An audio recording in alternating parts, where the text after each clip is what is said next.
Les doy la más cordial bienvenida a todas las personas que internacionalmente observan, escuchan y analizan el contenido de esta tercera parte del cuarto capítulo. Vuestra respetuosa consideración al respecto es para mí un honor. A quienes no vieron los primeros capítulos, los invito respetuosamente a que lo hagan accediendo al canal que posee R.R. Onaga en YouTube mediante el link que comparto con ustedes en la parte superior de la pantalla.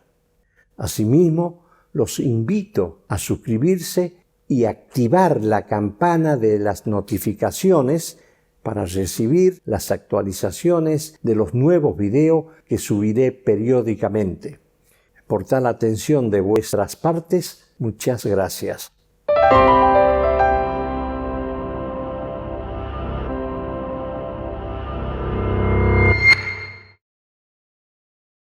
Prosiguiendo con lo que venía comentando en anteriores capítulos, considero que cuando el Estado de un país posee una elevada deuda interna y una elevada deuda externa, cuando tiene también un gigantesco e inexplicable déficit fiscal y una permanente fuga de divisa al extranjero, todo hace pensar que el Estado sufre de una enfermedad mortal. Porque lo que está sucediendo es que se está gastando más de lo que ingresa. Y los ingresos son cada vez menores, y mucho más cuando el intercambio comercial internacional está parado, por lo cual no se exporta ni se importa. Esto da como resultado que no exista el ingreso de divisas extranjeras al Banco Central, producto de las exportaciones que se realizan. Cuando el país no produce materias primas, se debe permitir que se importen fácilmente para que de la misma forma sean transformadas por la industria local hasta lograr el producto terminado que se comercializará. A su vez, colocar un menor porcentaje de lo producido en el mercado comercial interno e intentar destinar el mayor porcentaje a la exportación. Por lo general y de forma simplificada, el Estado cuenta con distintos medios de financiamiento, pero su principal fuente de ingresos y la más genuina, cuando es sustentable, progresiva, simple, previsible y posee equidad, son los impuestos, tasas y aportes que percibe del sector privado, incluyendo las importaciones y exportaciones. De igual forma, inversiones, pero cuando ocurre lo que mencioné anteriormente y cuando un elevado déficit fiscal y comercial, los estados recurren a otra forma de financiamiento para no dejar de pagar, es decir, caer en default. Por ejemplo, vender sus activos, endeudamiento interno y externo, y, por último, cuando ya agotó estos medios, recurre a la emisión monetaria como medio de financiamiento. Es importante no llegar a estas instancias, ya que, como mencioné anteriormente, se asemeja al avance de una enfermedad mortal y crónica para la nación, para el sector privado y para el pueblo en su conjunto.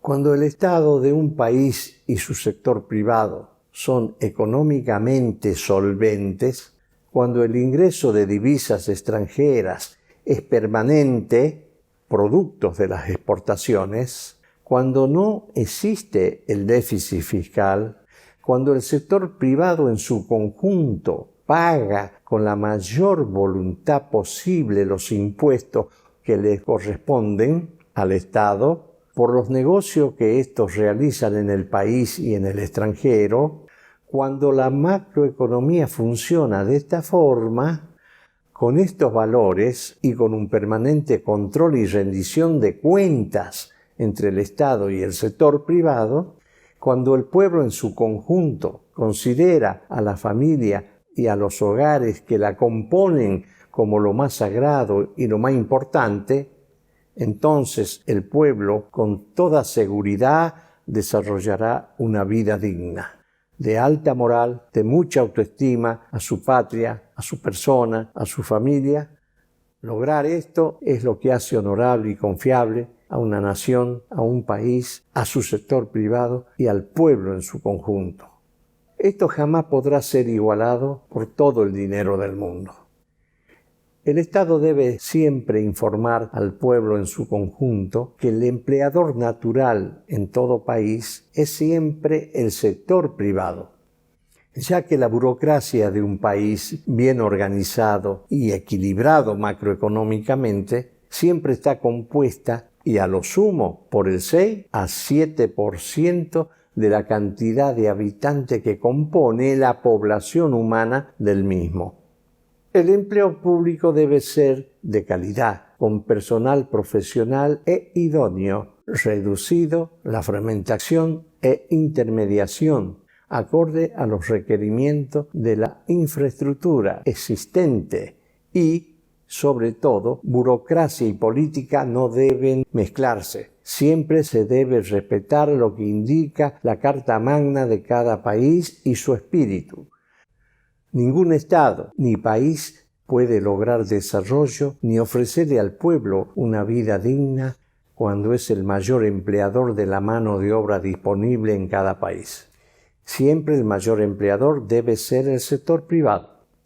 El Estado también debe informar al pueblo en su conjunto que el dinero en divisas extranjeras que le ingresan a través del Banco Central en concepto de pago y cancelación de embarques de recursos naturales exportados, negocios que siempre se concretan entre los estados, nunca se distribuye equitativamente a favor de los ciudadanos que componen el pueblo humano del país. Esa masa dineraria ingresa automáticamente al tesoro de la nación para fortalecer las reservas económicas que posee el país y para poder cumplir con los compromisos financieros que el Estado tiene a nivel nacional e internacional. Así también para mantener en buenas condiciones y en normal funcionamiento a los componentes de la red de infraestructura básica de desarrollo de la nación. Por otro lado también para mejorar la calidad del sistema de salud, del sistema educativo en todos sus niveles y para crear constantemente verdaderas fuentes de trabajo idóneamente adecuadas y relacionadas a la formación que se le debe brindar a cada ciudadano para que sean idóneamente operativos a los requerimientos del sector privado existente y en sus diferentes formas de producir y tamaño. ¿Cuál fuera el país que sufriera este profundo problema macroeconómico y que estuviera desconectado del intercambio comercial e internacional, les comento que mi sistema macroeconómico comercial internacional puede brindarle una correcta y sana solución al respecto. El contenido de la solución que el mismo puede brindar será una propuesta seria, tangible y de avanzada para que los acreedores serios brinden a la macroeconomía del país que está en mala situación el apoyo y los plazos que realmente se requieren y que le permitan honrar cumpliendo con los compromisos económicos financieros externos, brindando una sana, correcta y equitativa solución. En los países subdesarrollados, el contenido de los servicios macroeconómicos mencionados y que ofrece el sistema macroeconómico de Rionaga no existen. Tengo 50 años de inmaculada trayectoria, conocimiento, experiencia e idónea aplicación operativa en cualquier mercado comercial del mundo y en cualquier sistema macroeconómico de cualquier país del extranjero. Para ello, poseo el sistema que se requiere para brindar estas soluciones. Así también las conexiones internacionales necesarias para concretar buenos negocios con visión de futuro, de todo lo que el sistema Rionaga puede brindar a nivel mundial. Deseo recordarles que he dividido este cuarto capítulo en 4 partes.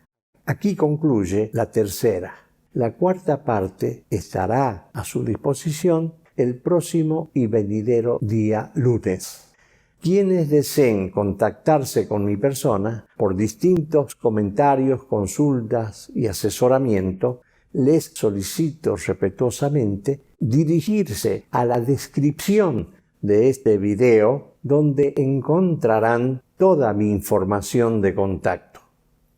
Por la honorable atención y por el tiempo que me brindan para analizar el contenido de cada uno de mis capítulos referente al significado de la palabra macroeconomía, comercio internacional, de las bases del desarrollo de una nación, de un país y de su pueblo en su conjunto, muchísimas gracias.